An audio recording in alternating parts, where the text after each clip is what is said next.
Like we talked about how Bedford like found his calling. He 1,000,000,000% found his calling in bare knuckle boxing. Yeah.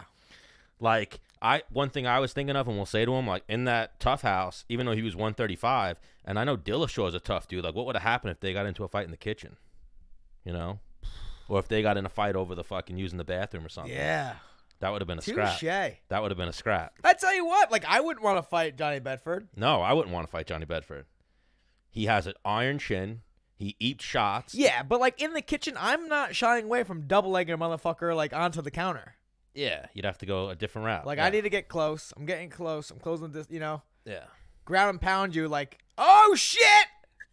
What up? What up, Johnny? We were just talking mad shit about you, dude. Good shit. Good shit. I'm sure you were. No, we were talking about how Stan was saying how he thinks you found your calling in bare knuckle fighting, and he said he was talking about how you were on the show, and he was like, what if, you know, Johnny Bedford and T.J. Dillashaw like got in a fight like in the kitchen or like over using the bathroom? Like, what would have happened? I'm like, damn, that's a different. I would have fucked him up.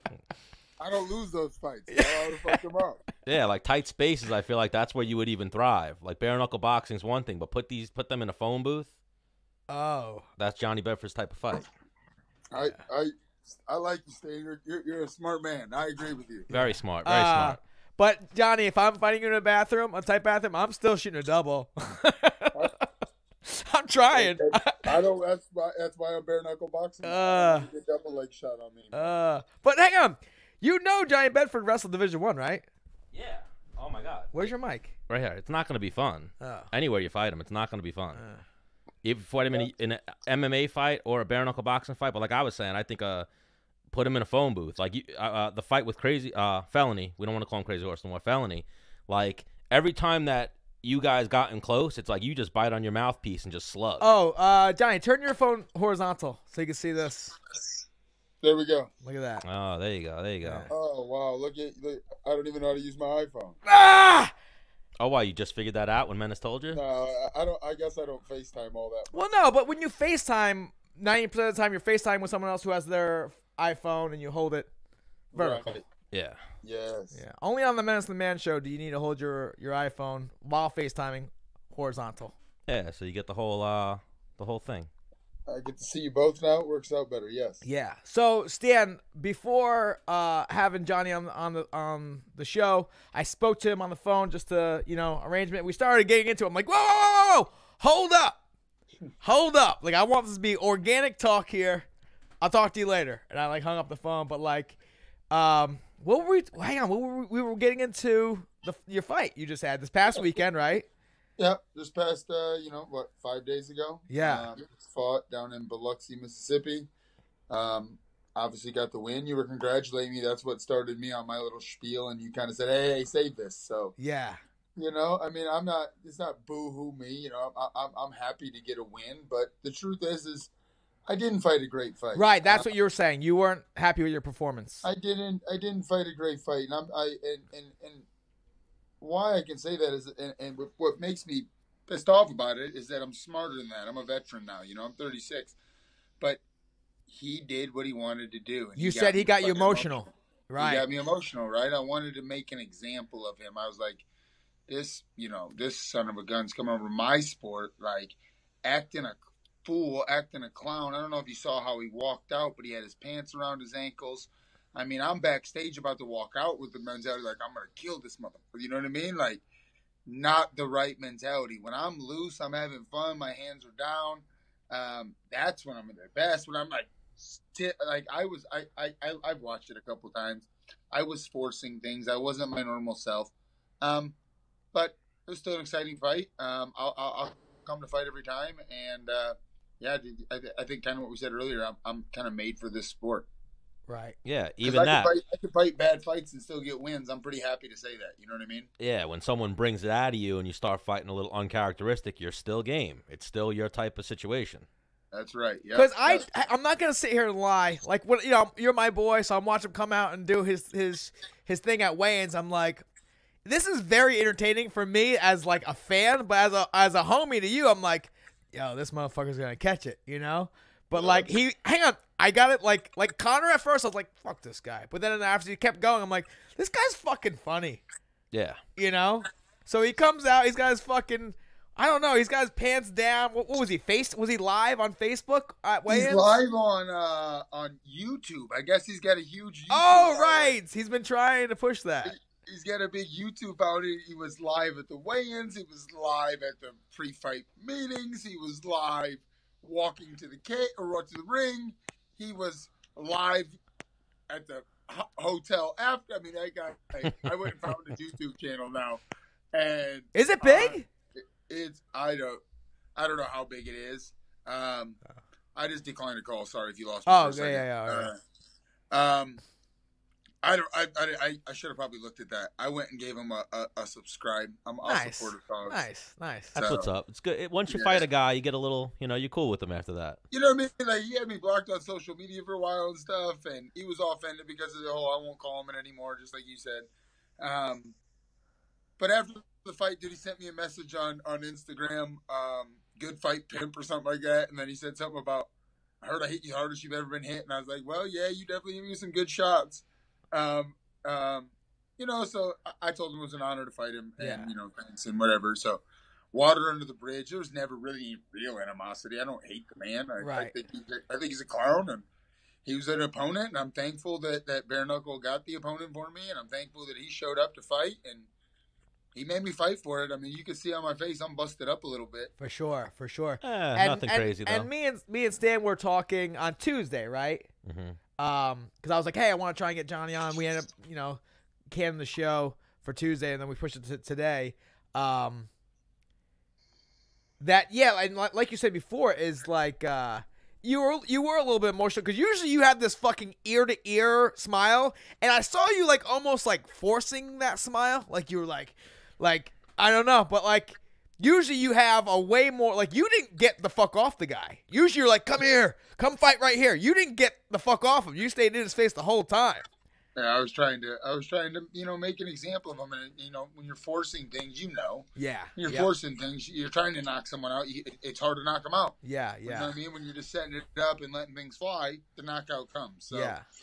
I was forcing things, holding my breath, like just stuff I'm better than that. The emotions will do that. It's real. Yeah.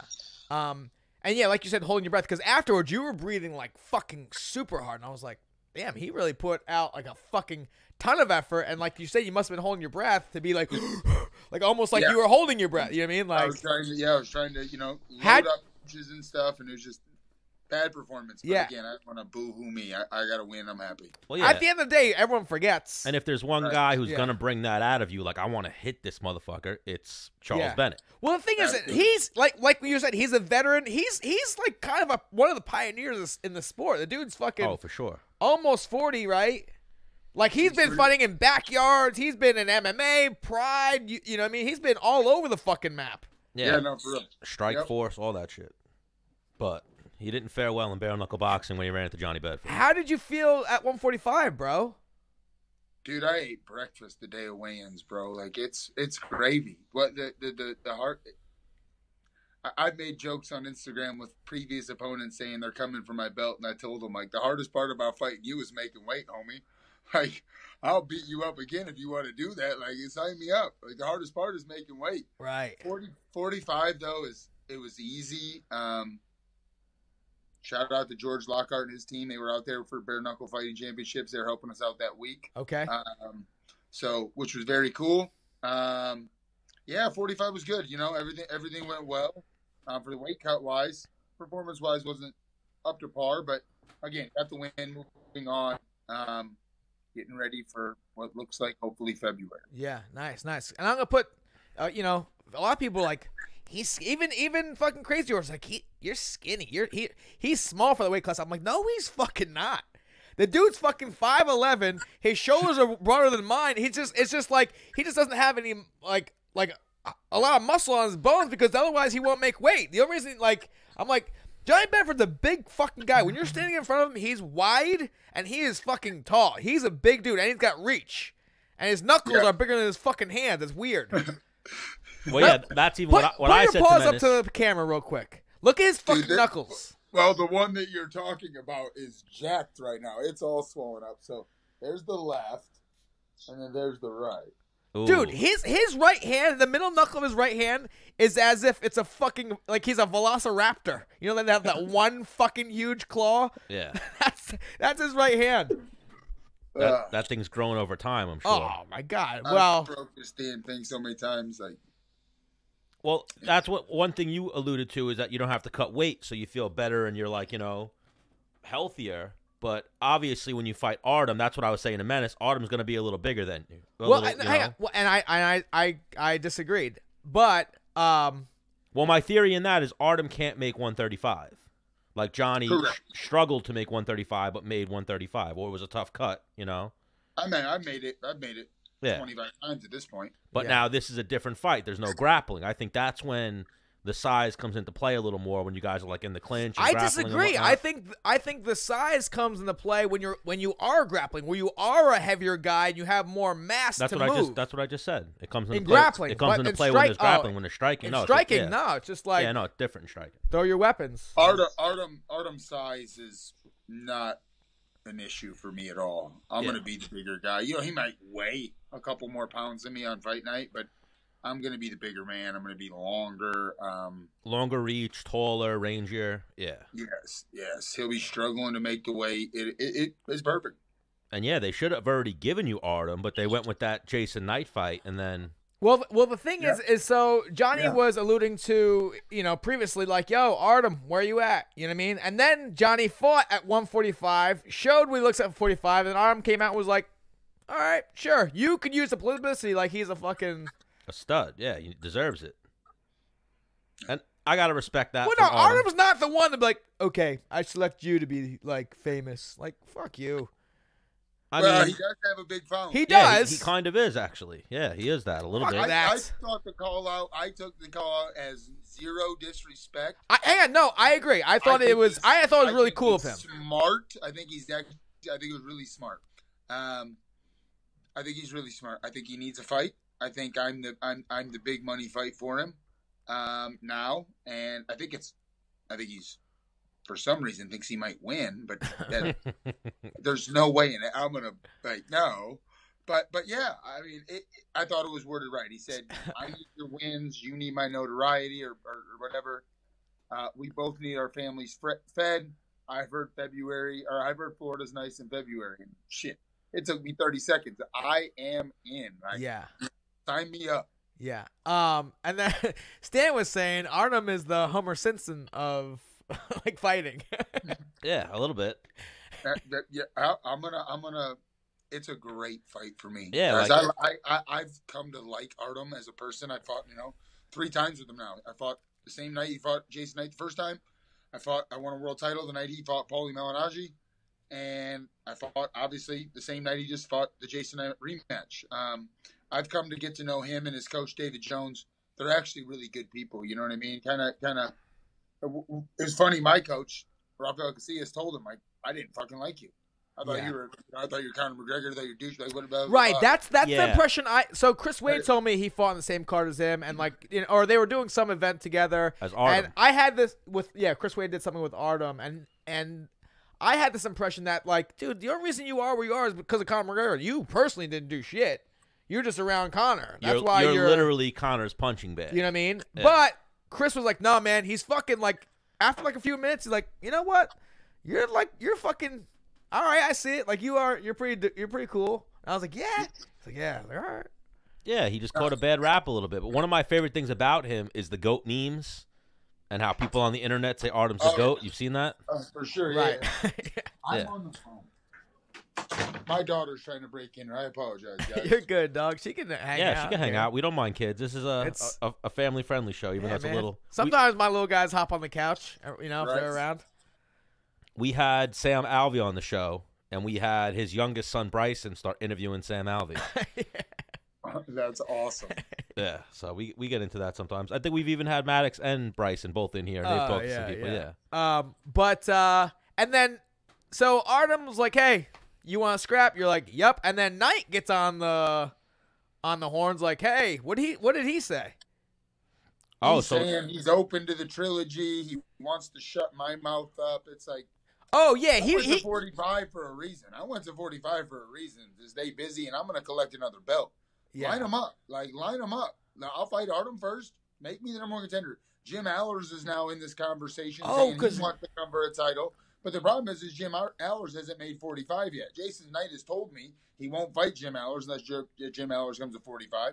The truth is the money bracket right now is 45. With Artem, Jason, me now there. If Jim wants to get in this mix, come on down.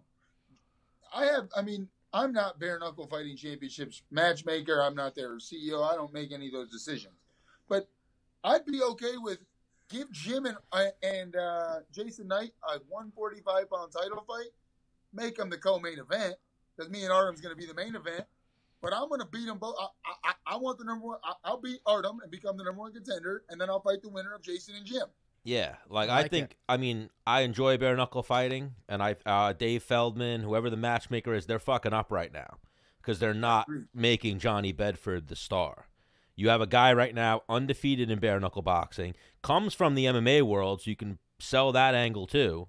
Ultimate Fighter, that whole nine, and he's undefeated, and he's not like you're fucking people up in bare knuckle boxing. You know what I mean? It's not like you're having unentertaining fights. Yeah, Every what fight do you have, like one decision? I actually have two, but the second one was the world title fight where and it was I knocked that guy down 3 times. Yeah, right. That was a very entertaining fight. And the other one was my first round of that tournament was my bad fight. I went in with a broken hand. I called him a week before the fight and said, "What happens if someone breaks their hand?"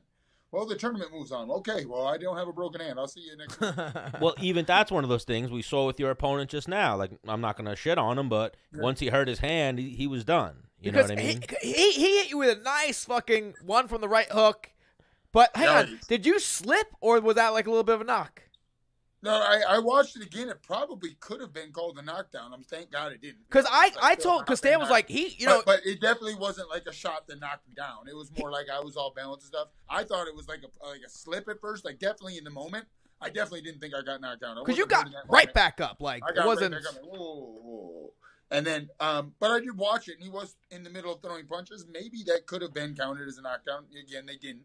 But I will say this: he did hit me with a shot. That uppercut. Or after that, he hit you with an uppercut. Me, but it was like, oh shit, okay, I'm in a fight. You know what I'm saying? Yeah. Like here we go.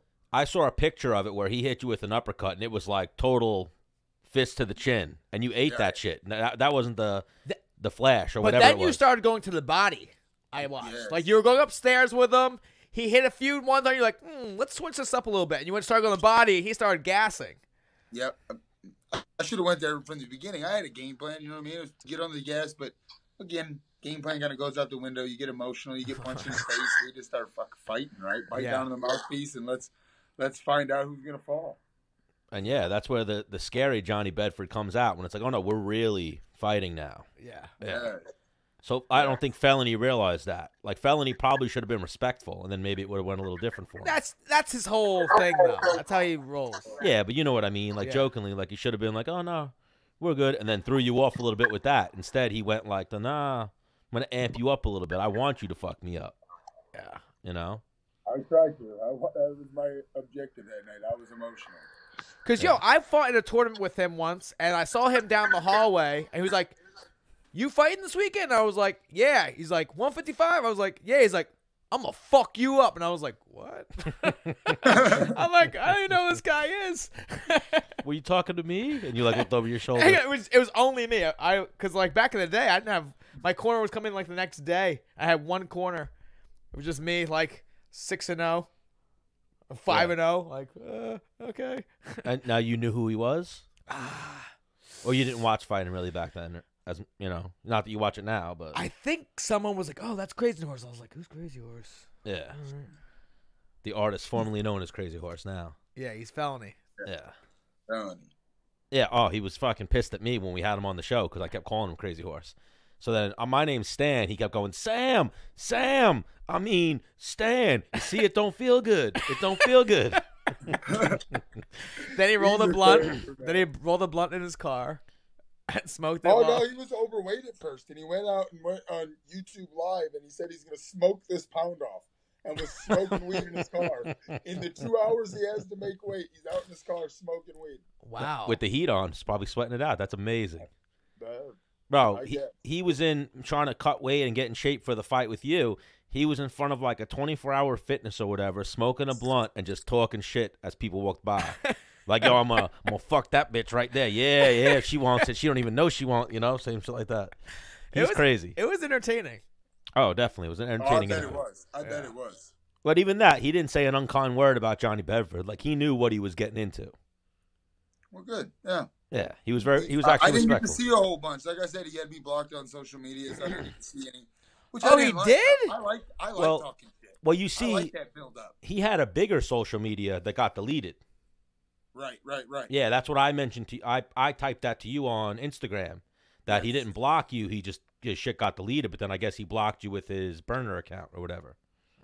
Because, yeah, he had like 40,000 followers, and the day after he was on our show, it got deleted. Not saying that's coincidence. Oh, but, really? Yeah. Oh. He probably posted some shit. Instagram don't play no games. Did you get it? Nah, I don't think so. Not as fast as Johnny Bedford. I thought that was a spider at first. How's Texas right now, dude? Texas is good, man. I'm at the gym now. Weather's decent. We're like 75 today. Oh. I'm sure you guys are freezing up there in New York. No. We got global warming. Yeah, it's like it's like 49 right now. Right? Yeah, that's good for you up there right now. That's good. Yeah, I was born in the north, born and raised in Toledo, Ohio, so we got that lake effect up there. It's cold this time of year, but we got 46 right now. We got 53 tomorrow. So, yeah, it's not too bad right now. And no 30s for the next week. Yeah, I like that. Yeah. That's great. The Northeast ain't too bad right now. What's the name of your gym, Johnny? Fitness Fight Factory. And where is that? Right outside of Fort Worth, Texas, a town called North Richland Hills, Texas. What's the address? 8443 Boulevard 26, North Richland Hills, 76180. So why would someone come to your gym? We got the best gym in DFW. I've got a savage team. That's the crazy part. Like, I can go on tangents here. I'm a better coach than I've ever been a fighter. Well, now this is your gym. This is my gym. Yeah. Well, you have a partner in it, right? You're a boxing coach? Yeah, I have partners. I'm a majority owner here. But yeah, January 2nd will be 10 years in business. I owned a gym before I was anybody. Right, you had the gym when you came on the show. Yes, I That's owned right. Since January of 2010. I didn't do the show till 2011. Right. I've got a really, really good team here. I've got 4 or 5 guys that'll be signed by big major organizations the next year or two, like for sure. Females, I've got Levi Miles is a top ranked 135 pounder in the country right now. Devin Miller's a 35 pounder. I've got Valerie Soto, who's a female. She's super marketable, super cute, and will fight, probably should do bare knuckle. She's got kind of fighter, just wants to get in the face and bang. No, we got a really good team. But what about I'm saying like the average Joe, like probably way more people would watch the show. I've got 75-year-old ladies who come to boxing class 4 days a week. I've got fitness classes, boxing, kickboxing classes. I've got one room that's just got punching bags in it. I've got another room that's got 2,500 square foot of all mats, all caged in, full boxing ring, another set of boxing bags over there for we call it kind of the combat sports side, and then the fitness side.